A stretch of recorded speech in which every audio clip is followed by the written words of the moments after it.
Our job in the arts, and particularly in classical music, is to go out and join the rest of the world, to start doing what they do, to start not saying classical music, that is the pinnacle of all music. Say, yeah, we're a kind of music, and Aretha Franklin is a kind of music, and what Bob Dylan has just done with Frank Sinatra is beyond belief wonderful, because whoever knew those worlds can meet, and our world can meet a lot of those worlds, and we have a lot to offer just in what we do, but we need to do it on the same plane as everybody else.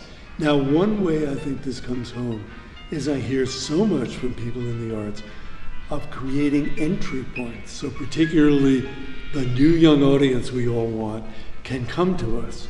And I think the new young audience is very smart and will find the stuff that it wants. And we need entry points into their world. And that's what we should be looking at, not how we were going to get people to come and do what we do. We need entry points to learn what they're like so we can go to them and start functioning as part of their world. If it is true, and I think it is true beyond dispute, that classical music is endangered because its audience is aging and will at some point not be there. And by the way, folks, I'm talking about people my own age, whom I love, and nothing against them, but they cannot sustain classical music for future generations because they're not being replaced. And the new culture coming along, the people I've said that we need to join, that was one of my big ideas, the people who are creating art and being fulfilled by art that happens outside the arts, because of all those people, it sounds like we're in trouble, but it's actually the best opportunity we ever had to have a bigger, more involved, more excited audience than we ever have had before. So actually, the troubles we have in classical music and the challenges that we face to now become part of the larger world are a great opportunity, and it's an artistic opportunity, not just a business opportunity. Classical music has gotten a little rigid, doing the same things over and over again in the same ways. I cannot tell you how many students I've had who will talk about this, or maybe sometimes don't, but it's clear that they've been regimented. They've been told what to do, and the amount of creativity they can have in making music is only within the approved boundaries.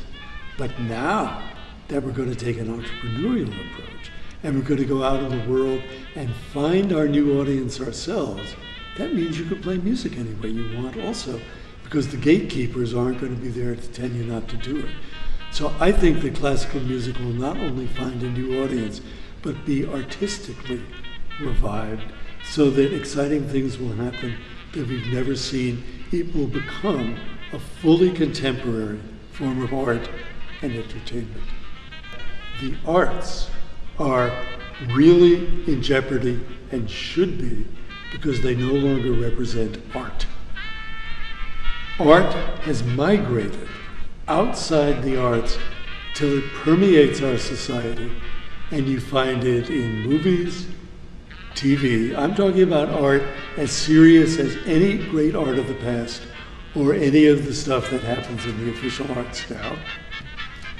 Graphic design, fashion, cuisine, and of course, and this has been true at least since the 1960s, pop music. So the arts have become, and this is harsh, but I think it's true, they have become an industry that sells itself by claiming to represent art. And it does up to a point, but it certainly doesn't represent all art, and it doesn't represent the art that the bulk of people now are creating and taking it in. We live in a phenomenally artistic time, and a lot of the best of that is happening outside the arts, which means the arts are in a very, very dangerous place where the reason for them existing is maybe not as great as their sense of their own importance and the amount of money they need.